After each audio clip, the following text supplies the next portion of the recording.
Okay, guys, so let us begin with this chapter, the judiciary. Okay, the fourth chapter in our civics.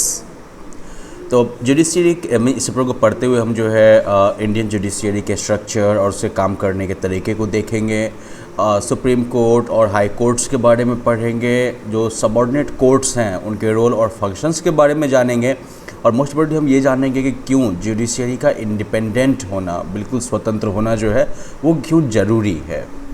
Okay अब देखो, जब हम बात करते हैं डेमोक्रेसी की, तो डेमोक्रेसी का मेजर सबसे इम्पोर्टेंट अगर सपोर्टिंग कोई पिलर हैं, ठीक है ना, तो वो पिलर्स हैं लॉज।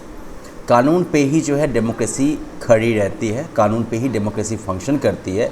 लेकिन अगर कानून है तो फिर कहीं ना कहीं कानून से जो है विरोध भी होगा, कानून को तोड़ा भी जाएगा। और ये जो कानून के तोड़ने का सीन होता है, ये जो लॉ के वायलेशंस होते हैं, इसकी वजह से झंझट होता है, डिस्प्यूट होता है, जो कि लोगों के बीच में यानी कि इंडिविजुअल्स के बीच में हो सकता है, ए और बी के बीच में, या फिर समूहों के बीच में हो सकता है, ठीक है, या फिर कुछ इंडिविजुअल और ग्रुप के बीच में हो सकता है, सरकार के साथ हो सकता है। तो मतलब झंझट तो होता ही रहता है। कानून है, कानून टूटेगा, ये तो सब जानते हैं। जैसे लोग कहते हैं कि ताला जो है वो टूटने के लिए, खुलने के लिए बना है, तो वैसे ही कानून जो है वो टूटने के लिए बना है। तो अगर कानून टूटेगा तो फिर डिस्प्यूट होगा तो फिर उसको कोई ना कोई रिजॉल्व करने के लिए चाहिए ना, उस डिस्प्यूट को, झंझट को कोई जो है निदान करने वाला चाहिए। तो ये जो है, इसी निदान करने के काम के लिए आपको कोर्ट्स के एक सिस्टम की ज़रूरत होती है, जैसे कि जुडिशियरी कहते हैं। So basically judiciary is a system of courts which collectively resolves the disputes arising out of arising due to violations of law. Okay, तो खैर इंडियन जुडिशियरी की अगर हम बात करें तो एडमिनिस्ट्रेशन ऑफ जस्टिस और settlement of disputes, that is a important function of the government. Okay, लोगों को न्याय देना और झगड़ा झंझट को जो है सेटल कर देना, ये जो है गवर्नमेंट के इम्पॉर्टेंट फंक्शंस का एक हिस्सा है। अब जुडिशियरी जो कि third organ of the government है, right, judiciary is the third organ of the government सरकार का जो है तीसरा अंग है। तो this is responsible for imparting justice and thereby strengthening democracy. ये जो है न्याय देने के लिए और इस प्रकार से लोकतंत्र को मजबूत करने के लिए जिम्मेदार है। Now justice is possible only if the judiciary is impartial and unbiased in its decisions. Justice जो है वो संभव है सिर्फ अगर जुडिशियरी जो है वो इम्पार्शियल हो और अनबायस्ड हो, मतलब कि किसी तरफ झुकी नहीं हो। इम्पार्शियल मतलब किसी एक तरफ जो है पक्षपात न करे, और अनबायस्ड मतलब पहले से ही जो है इसके मन में कुछ गड़बड़ ना हो, बेईमानी ना हो, ठीक है। तो तभी जस्टिस पॉसिबल है, और इसलिए it is important that judiciary remains independent of the influence of other two organs of the government. Okay, और इसलिए ज़रूरी है कि जुडिशरी जो है गवर्नमेंट के जो बाकी दो ऑर्गन्स हैं, एग्जीक्यूटिव और लेजिस्लेचर, इनसे इंडिपेंडेंट रहे। अब देखते हैं हम ऐसा होता कैसे है। पहले हम देखते हैं अब structure of the Indian judiciary, कि इंडियन जुडिशरी का स्ट्रक्चर क्या है। ऐसे लाइक हमारे यहाँ जुडिशरी जो है वो कोर्ट्स के एक नेटवर्क के थ्रू काम करता है, और जस्टिस देने के लिए, for justice to be imparted, impart मतलब देना, ठीक है ना, डिस्पेंस करना, तो उसका पास्ट फॉर्म हो गया इम्पार्टेड।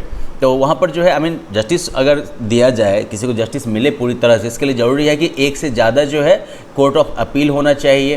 अगर किसी आदमी को लगता है कि they have been wrongly accused in the first trial, उनके ऊपर जो है फर्स्ट ट्रायल में जो है गलत उनके ऊपर आरोप लग गया है, then they should have the right to appeal to a higher court. तब उनके पास जो है हायर कोर्ट में अपील करने का अधिकार होना चाहिए।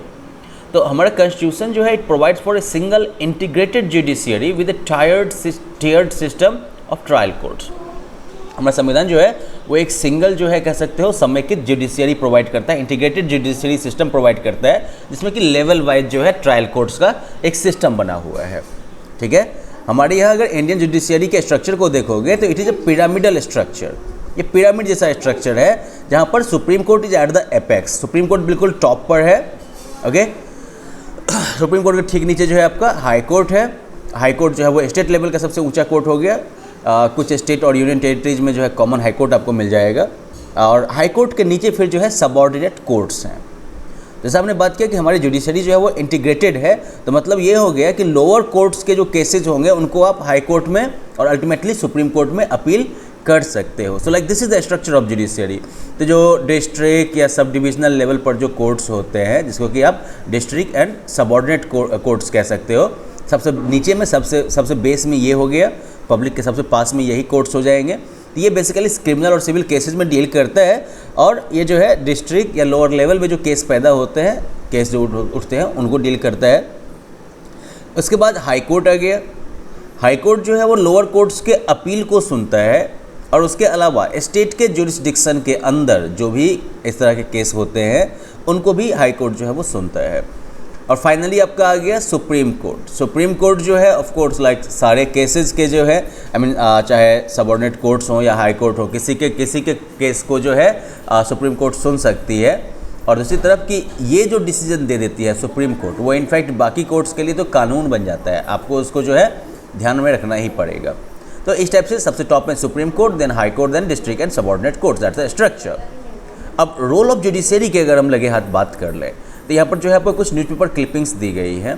जैसे एक है Aadhaar constitutional but conditions apply, supreme court. ये 26 सितंबर 2018 की बात है। सुप्रीम कोर्ट ने जो है आधार कार्ड आप लोग सब बनवाते हैं ना, तो आधार कार्ड के संबंध में सुप्रीम कोर्ट ने रूलिंग दी थी कि आधार बनवाना जो है वो संवैधानिक है, लेकिन अगर आप इसको कंपलसरी बना देते हैं किसी भी कि हर एक गवर्नमेंट सर्विसेज के लिए आपको आधार चाहिए ही चाहिए, तो ये बात भाई अनकॉन्स्टिट्यूशनल है, ये असंवैधानिक है। क्योंकि आधार आप सबको तो दे ही नहीं देंगे ना, ऐसा तो नहीं है कि बच्चा पैदा होगा आधार लेके ही पैदा हो जाएगा, है प्रॉब्लम है। फिर अगला, supreme court questions Delhi government कि Delhi government has been asked to explain as to how the implementation of odd even scheme of private cars was helping to control pollution in Delhi NCR. Delhi government से पूछा गया है, ये explain करने के लिए कहा गया है कि किस तरह से ऑड इवन स्कीम जो प्राइवेट कार्ड्स के लिए इम्प्लीमेंट की गई है, इसने किस तरह जो है दिल्ली एनसीआर में पॉल्यूशन कंट्रोल में किस तरह से पॉल्यूशन कंट्रोल में हेल्प कर रही थी। फिर दिल्ली हाई कोर्ट डिक्रिमिनलाइजेज बेगिंग। अगस्त 2018 दिल्ली हाई कोर्ट ने ये नोट दिया कि स्टेट जो है वो सिंपली अपनी जिम्मेदारी से नहीं भाग सकती, जिम्मेदारी कि अपने सभी नागरिकों को जो है एक प्रॉपर इज्जतदार जो है जीवन दे सके। और फिर इस बेइज्जती के ऊपर और जो है आप उनके इस तकलीफ़ के ऊपर और आप बेइज्जती डाल दीजिए, उनको अरेस्ट भी कर लीजिए, पकड़ के रख भी लीजिए, और नेसेसरी पड़े तो इम्प्रिजन भी कर दीजिए, राइट। मतलब कुल मिला के ये हो गया कि स्टेट जो है वो भीख मांगने पर किसी को जेल में नहीं डाल सकती, क्योंकि ये स्टेट की जिम्मेदारी है कि सबको जो है जीवन यापन के लिए इज्जतदार जो है मौका मिले, और अगर नहीं मिल रहा है तो ये स्टेट का फेलियर है। अब स्टेट अपने फेलियर से बच नहीं सकती, ठीक है। और साथ ही साथ जो है वो जो है ऐसा नहीं कर सकती कि जो बेचारा ऑलरेडी तकलीफ़ में है उसको अब जो है आप अरेस्ट कर लीजिएगा, पकड़ के रख लीजिएगा, जेल में डाल दीजिएगा, राइट, जो कि है सिर्फ अपने जो है जीवन यापन के लिए भीख मांग रहा है। तो अगर इन तीनों केसेस को देखो तो हर एक न्यूज़ आइटम को हम देखें तो हम क्या देख रहे हैं कि सुप्रीम कोर्ट जो है वो गवर्नमेंट के किसी कह सकते हो कि किसी भी एग्जीक्यूटिव डिसीजन को जो है क्वेश्चन कर सकती है, मतलब कि वो संवैधानिक रूप से सही है कि नहीं है, इसको भी वो जो है चेक कर सकती है, ठीक है। साथ ही साथ जो है सुप्रीम कोर्ट गवर्नमेंट के किसी डिसीजन को भी क्वेश्चन कर सकती है कि भाई आपने ये जो लागू कर दिया इससे क्या काम हो रहा है, नहीं हो रहा है। या फिर सरकार ने अगर कोई कानून बनाया है तो वो उस कानून को जो है कानून पे अपना कमेंट भी दे सकती है कि भैया आप गलत कर रहे हैं कि सही कर रहे हैं। तो ये सारे काम हैं कोर्ट के, राइट। तो यहाँ पर हम क्या देखते हैं कि सुप्रीम कोर्ट या हाई कोर्ट जो होते हैं वो इम्पोर्टेंट इश्यूज पर जो है अपना जजमेंट पास करते हैं, राइट। चाहे वो गवर्नमेंट के ऑर्डर को क्वेश्चन करना हो या फिर पब्लिक के राइट्स को प्रोटेक्ट करना हो। तो इस तरह से जो जुडिशरी के वर्क का जो एरिया है ये काफ़ी वाइड है, काफ़ी विस्तृत है। ये अगर इसको ब्रॉडली कहा जाए तो जुडिशरी जो है ये क्या क्या काम करती है, तो पहला रिजोल्यूशन ऑफ डिस्प्यूट्स। जितने भी डिस्प्यूट होते हैं इंडिविजुअल्स के बीच में या फिर सरकार और इंडिविजुअल्स के बीच में या फिर स्टेट और सेंट्रल गवर्नमेंट के बीच में या फिर दो से ज़्यादा स्टेट गवर्नमेंट के बीच में, जितना भी झंझट होगा सब झंझट का रिजोल्यूशन कौन करेगा, जुडिशरी करेगी। दूसरा जो फंक्शन है जुडिशरी का वो है इंटरप्रेटर ऑफ लॉ। ये जो है लॉ का इंटरप्रिटेशन करती है। अब कई बार ऐसा होता है कि कोर्ट के सामने जो केस लाया जाता है उसमें लॉ के इंटरप्रिटेशन की ज़रूरत पड़ जाती है, ओके। और ऐसा खास करके लॉ के व्याख्या की ज़रूरत पड़ जाती है, क्योंकि हो सकता है कि एक पार्टी बोलेगा कि कानून मेरे पक्ष में है, एक बोलेगा कि नहीं कानून इसके पक्ष में नहीं है, और यहाँ पर होगा क्या, ऐसा कानून पहले क्या है ये समझना जरूरी है। तो समझने वाला काम जैसे शुरू होगा तो मतलब क्या हो गया, इंटरप्रिटेशन, लॉ की व्याख्या। तो ये तब होता है जब किसी खास मसले पर, किसी पर्टिकुलर मैटर पर लॉ जो है बहुत ही साफ ना हो, या फिर लॉ बिल्कुल साइलेंट हो उस मुद्दे पर, लॉ कुछ बोलता ही ना हो उस मुद्दे पर। तो ऐसे केसेस में जो डिसीजंस लिए जाएंगे जजेस के द्वारा, तो इसमें क्या होगा, उनको जो है लॉ को बेस्ट पॉसिबल वे में इंटरप्रेट करना पड़ेगा, लॉ को जो है बेस्ट पॉसिबल तरीके से जो है लॉ की व्याख्या करनी पड़ेगी, और फिर उनका डिसीजन जो होता है वो एक प्रेसिडेंट बन जाता है, ठीक है, जिस प्रेसिडेंट के आधार पर फ्यूचर के केसेस जो होंगे वो सुने जाएंगे। ठीक है, ये जो है प्रेसिडेंट का मतलब जो पहले से स्थापित एक रिकॉर्ड हो गया, अब आगे से जो भी डिसीजन होगा वो उस रिकॉर्ड के आधार पर हो जाएगा। फिर आगे जो है कोर्ट का फंक्शन है कस्टोडियन ऑफ द जुडिशरी का, custodian of the civil rights and fundamental rights. तो ये भी बात है, हर वाले में क्या देखा था, या फिर वो बेगिंग वाले केस में। तो जुडिशरी जो है वो लोगों के फंडामेंटल राइट्स के कस्टोडियन के तौर पर काम करती है, मतलब कि इसको सुरक्षित रखना जो है, प्रॉपर इसका ध्यान रखना, ये भी जुडिशरी के काम में आ गया, जुडिशरी के हिस्से में आ गया। If citizens feel that their fundamental rights have been violated और taken away, they can move the courts to seek justice. अगर सिटीजन्स को लगता है कि उनके फंडामेंटल राइट्स जो हैं, मौलिक अधिकार जो है वो तोड़े गए हैं या फिर उनसे छीन लिए गए हैं, तो वो जो है कोर्ट में केस कर सकते हैं और न्याय मांग सकते हैं। इसके अलावा जो है अपहोल्डर ऑफ द कॉन्स्टिट्यूशन, अगर मान लीजिए पार्लियामेंट ने कोई लॉ पास कर दिया जो कि संविधान का उल्लंघन है, तो इस केस में इसे जो है जुडिशरी जो है वॉइड घोषित कर सकती है, इसे जो है बोल देगी कि भैया बेकार है, हटा दो इसको, ये कानून ना चल पाएगा। तो ये जो पावर है जुडिशरी का कि ये अनकॉन्स्टिट्यूशनल लॉज को ख़त्म कर सकती है, it is known as judicial review. ठीक है, तो इस तरह से जुडिशरी के जो है कितने काम हो गए, मेनली जो है 4 काम हो गए।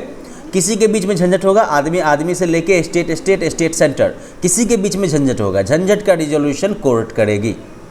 नेक्स्ट, ये कानून जहाँ पर क्लियर नहीं है या जिस मुद्दे पर कानून प्रॉपरली बना नहीं है, तो ऐसे में कानून की व्याख्या करने का काम, कानून को इंटरप्रेट करने का काम, ये जो है जुडिशरी का काम होगा। इसके अलावा अगर लोगों के सिविल राइट्स या फंडामेंटल राइट्स का वायलेशन होता है और वो कोर्ट को मूव करेंगे, तो कोर्ट जो है वो उनके हक की रक्षा करेगी। इसके अलावा जो है कोई अगर ऐसा कानून बनता है जो कि संविधान के विपरीत हो, संविधान के विरुद्ध हो, तो ऐसे में जो है उसको भी जो है स्ट्राइक डाउन करने का काम जो है इसका है। तो भाई ये सब हो गए आपके जुडिशरी के फंक्शंस। आगे हम फटाफट बात कर लेते हैं अब जुरिसडिक्शन ऑफ द कोर्ट, कि हर एक कोर्ट जो है उसको एक संविधान के तहत जो है उसका एक जुरिसडिक्शन फिक्स कर दिया गया है, मतलब कि उसका एक लिमिट फिक्स कर दिया गया है। तो बेसिकली पावर जो कोर्ट का है जजमेंट पास करने का या लॉ इन्फोर्स करने का अपने स्फीयर के अंदर, that is known as jurisdiction. तो मतलब कि हर एक कोर्ट को जहाँ तक का एरिया दिया गया है कि आप इन मुद्दों पर, इन एरियाज़ में जो है आप अपना डिसीजन दे सकते हैं, जजमेंट दे सकते हैं, तो वो उसका जुरिसडिक्शन हो गया। तो कोर्ट जो है वो डिफरेंट टाइप का जुरिसडिक्शन जो है अप्लाई करते हैं, जैसे कि ओरिजिनल जुरिसडिक्शन, तो ये उन केसेस में होता है जो कि फर्स्ट टाइम उस कोर्ट में ही सुने जा सकते हैं। तो ये जुरिसडिक्शन जो है वो अप्लाई होता है उन कोर्ट पे जहाँ पर कि केस पैदा होता है। मतलब मान लीजिए कि अगर समस्तीपुर डिस्ट्रिक्ट के अंदर कोई अगर झगड़ा हुआ, कोई झंझट हुआ या कोई क्राइम हुआ, तो उससे जुड़ा हुआ केस जो होगा पहले समस्तीपुर कोर्ट में सुना जाएगा। फिर हो गया आपका अपीलेट जुरिसडिक्शन। तो जब कोई कोर्ट जो है वो अपील सुनती है किसी केस के अगेंस्ट जो कि ऑलरेडी लोअर कोर्ट में ट्राई किया जा चुका है, ये हो गया आपका अपीलेट जुरिसडिक्शन। फिर एडवाइजरी जुरिसडिक्शन, जबकि जुडिशरी जो है या कोई कोर्ट जो है वो संविधान से जुड़े हुए मुद्दों पर एडवाइस देती है, तो वो हो गया आपका एडवाइजरी जुरिसडिक्शन। और फिर सुपरवाइजरी जुरिसडिक्शन, जहाँ पर कि कोर्ट जो होती है वो लोअर कोर्ट्स के फंक्शंस को सुपरवाइज करती है, उसका ध्यान रखती है। कोर्ट जो है वो कह सकते हो कि कोर्ट ऑफ रिकॉर्ड के तौर पर भी काम करती है, क्योंकि इसे जो है कोर्ट प्रोसीडिंग्स का जो है, जब इसे कोर्ट प्रोसीडिंग्स का जो है रिकॉर्ड मेंटेन करना पड़ता है, ठीक है। और फिर इसके डिसीजंस जो होते हैं वो लोअर कोर्ट वगैरह के लिए भी बेनिफिशियल होते हैं, जो कि इस तरह के केसेज में जो है उस डिसीजन को रेफर कर सकते हैं। So well, that is about the jurisdiction of the courts. We will start talking about types of cases and everything next class. Okay, until then, have fun. Bye bye.